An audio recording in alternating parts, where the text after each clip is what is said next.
My name is Peter Moon, and this is the Romanian Sphinx in the Bucegi Mountains on August 12, 2012. It faces northward. More or less 100 yards to the south is the rock formation known as Babele, which means old women in Romanian. You can see it right here. In between these two monuments and hundreds of yards beneath the mountain is, according to Radu Cinemar, the author of Transylvanian Sunrise, an ancient chamber which contains an ancient hall of records that includes holographic technology which enables history to be viewed with a video-like projector. The day before, on August 11th, I traveled with Jeanette Crowley and 40 or so others to Mount Omu, which is about a 3-hour hike to the north.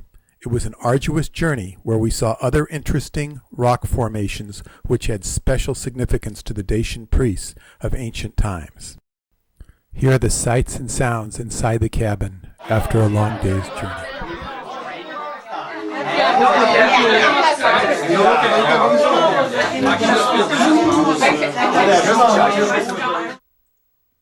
As you have already witnessed in this video, there is evidence along the way of caves and underground passageways. Mount Omu was sacred to the ancient Dacians and was a mountain where one either figuratively or literally ascended to the heavenly realm.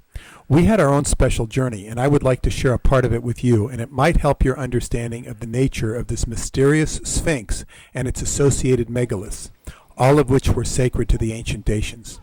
A peculiar characteristic of sacred sites that I have witnessed in Eastern Europe is that they most often are accompanied by statuesque creatures that look like they were crafted by artisans working with the elements of nature itself. You can appreciate the idea that there was intelligence behind such design when you witness the revelation that was imparted to us by Cosmin, our Romanian tour coordinator who speaks perfect English. His friend had just noticed shortly before our trip that the topography of this region actually delineates a face on the map you are about to see. Listen to Cosmin explain. That it looks like a face eastward. So to make that representation easier for you, this is the chin. This is the chin right here. This is the mouth. This is the nose up here. This is the eyes. And this is the crown of the head. And this is the hair on the back. And it looks this way. And if you open any map, I brought even a clear one. If you open most maps, you can see this. So it's not just something about this map. It's something that you can see on most maps.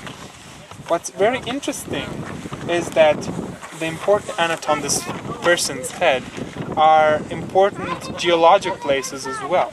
So the crown of this person is Omu Peak, the highest point on the Bucegi Massif. If you're drawing through the Sphinx, so this line that you see here in red enters through the Sphinx and Babele where we are right now.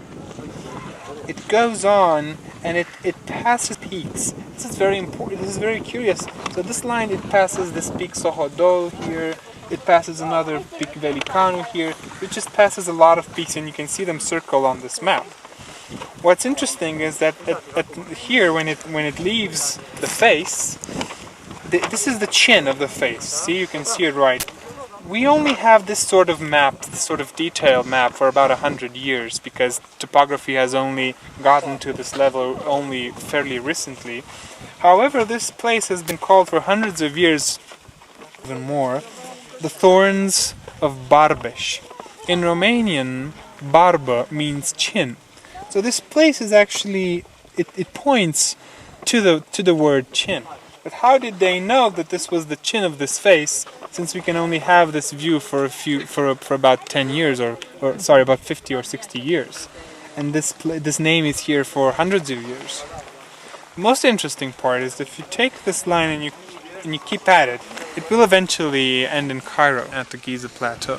This is the most interesting part about this line, and you can try and do that on Google Maps and see where it takes you.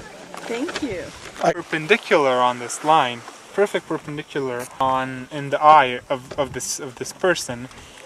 One end gets to Tibet, and the other end gets to South America. Okay. So you just connect the dotted lines and see what it makes. My Yep. eagle said the southern part of Brazil. That would be interesting. So Is study right? that face and look at it very carefully. If you honestly do your homework, you'll find that Romania and its ancient heritage is a story of knowledge that has been hidden from the world and is only now just surfacing. It amounts to a veritable Disneyland of occult tie-ins, which range from Tibet and its lamas in the east, to the Egyptian Sphinx, the Great Pyramid, and their many mysteries to the south. To the west is the Mato Grosso of southern Brazil, where the Fourth Reich escaped with all of its hidden technology. There are also extensive caves beneath this area that lead to the heartland of Transylvania, the ancient temples of Bulgaria, and by legend and history to the mysterious realm of Shambhala and the inner earth. I've dedicated the last several years of my life to exploring these mysteries, much of which have come to light through the books of Radu Sinamar, a Romanian author whose books I have published in the English language.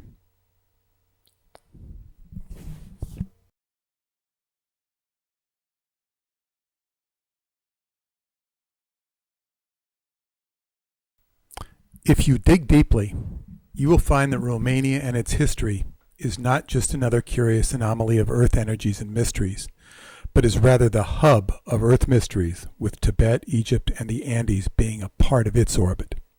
In the midst of this, there have been confirmed sightings of my friend, Dr. David Anderson, in Romania. Dr. Anderson is a time control scientist who has literally unlocked the secrets of time, and he's the one who brought me to Romania in the first place. He's neither confirmed nor denied these sightings, but I know them from sources I believe to be reliable. I will continue to report on these mysteries on my blog, www.digitalmontauk.com, and you can find out about the books at www.skybooks.usa.com. I am Peter Moon. Thank you for listening.